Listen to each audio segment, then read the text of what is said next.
चलिए वापस लौटेंगे खबरों पर। देहरादून से महत्वपूर्ण अपडेट आपको बता देते हैं। 18 फरवरी से उत्तराखंड का बजट सत्र शुरू होने जा रहा है। राज्य का सबसे महत्वपूर्ण सत्र जो इस बार पेपरलेस होगा। सचिवालय में तैयारियां शुरू हो चुकी हैं। 18 फरवरी से सत्र जो है वो शुरू होने जा रहा है और एक अच्छी पहल भी, पेपरलेस सत्र होगा।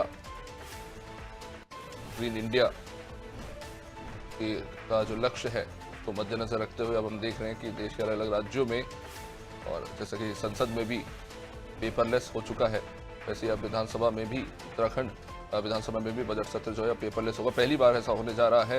तैयारियां चल रही है। सोनू हमारे साथ लगातार बने हुए हैं।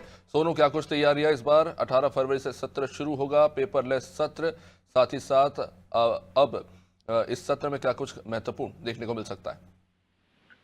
अब देखिए अभिषेक, राज्य गठन से लेकर अभी तक जो सत्र आहूत हुए हैं, चाहे वो विधानसभा देहरादून में हुए हों या भराड़ीसैंण गैरसैंण में हुए हों, अब आज चूंकि 18 फरवरी से बजट सत्र आहूत होने जा रहा है और पहली बार ये जो बजट सत्र है पेपरलेस होगा। हालांकि कुछ अभी इसमें कार्य ऐसे हैं शुरुआती दौर में, जैसे विधायकों को किसी दिक्कतों का सामना ना करना पड़े, इसके लिए जो विधायी कार्य हैं और कुछ सूचनाओं से संबंधित उस भाग को भी छोड़ा गया है।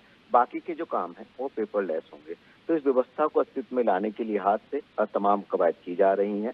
अभी तक सवालों की अगर आप बात करेंगे तो तकरीबन 30 विधायकों के 500 से ज्यादा जो हैं वो सवाल विधानसभा का जो सचिवालय उसको प्राप्त हो गए। तो इसके जो संबंधित विभाग के अधिकारी हैं उनसे सवाल जवाब तैयार कराए जा रहे हैं सवालों के।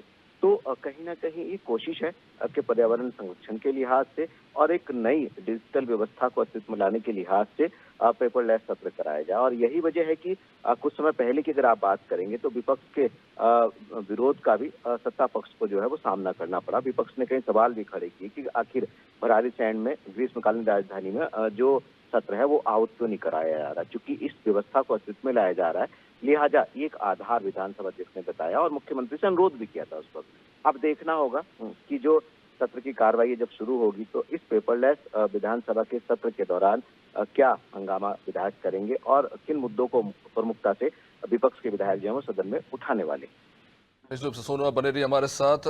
तो जाहिर तौर पर बजट सत्र बेहद महत्वपूर्ण, राज्य में इस बार इस बजट सत्र में क्या कुछ खास रहता है ये देखने वाली बात होगी। लेकिन इस बार खास ये है कि इस बार ये जो पूरा बजट सत्र है वो पेपरलेस होगा।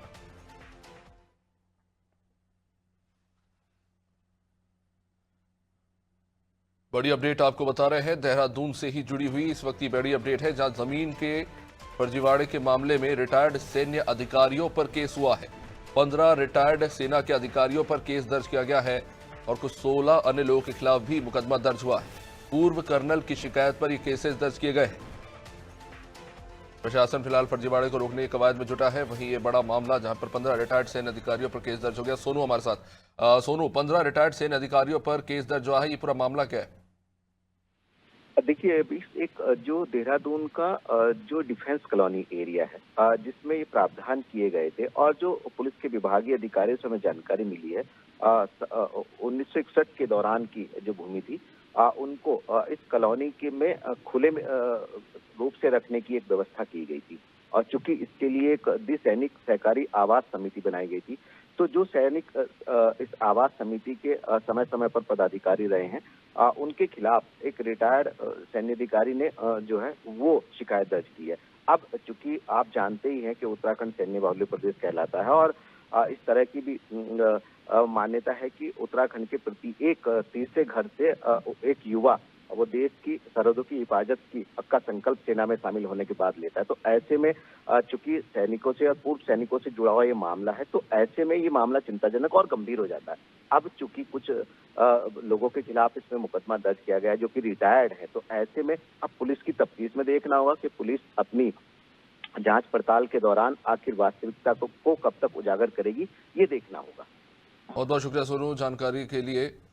तो जमीन के फर्जीवाड़े को लेकर फिलहाल जो है कार्रवाई चल रही है। ये बड़ा मामला निकलकर सामने आया जहां पर सैन्य अधिकारियों पर केस दर्ज हुआ है।